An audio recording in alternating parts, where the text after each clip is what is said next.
بسم اللہ الرحمن الرحیم۔ السلام علیکم۔ حضرت عمر بن خطاب رضی اللہ عنہ صحابہ رضوان اللہ اجمعین کے کوکب میں امیر المومنین کی حیثیت سے بیٹھے تھے۔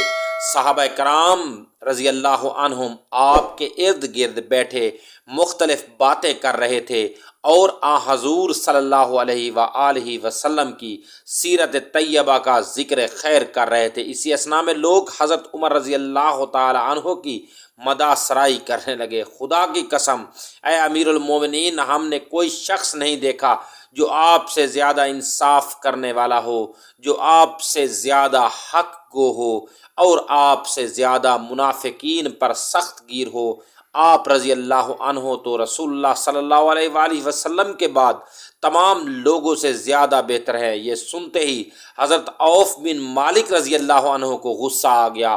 وہ بھی ان میں بیٹھے تھے، آپے سے باہر ہو رہے تھے۔ پھر چلا کر کہنے لگے، خدا کی قسم تم جھوٹے ہو۔ ہم نے حضور صلی اللہ علیہ وآلہ وسلم کے بعد ایک ایسے شخص کو دیکھا ہے جو ان حضرت عمر رضی اللہ تعالیٰ عنہ سے بھی زیادہ بہتر ہے۔ حضرت عمر رضی اللہ تعالیٰ عنہ نے پوچھا، اے عوف وہ کون ہے؟ عوف رضی اللہ عنہ نے کہا کہ وہ ابو بکر رضی اللہ عنہ ہے۔ حضرت عمر رضی اللہ تعالیٰ عنہ نے فرمایا کہ واقعی عوف سچ کہتے ہیں اور تم جھوٹ کہتے ہو۔ خدا گواہ ہے، حضرت ابو بکر صدیق تو مشک کی خوشبو سے بھی زیادہ پاکیزہ اور خوشگوار تھے۔ میں تو اپنے گھر کے اونٹوں سے زیادہ بھنکنے والا ہوں۔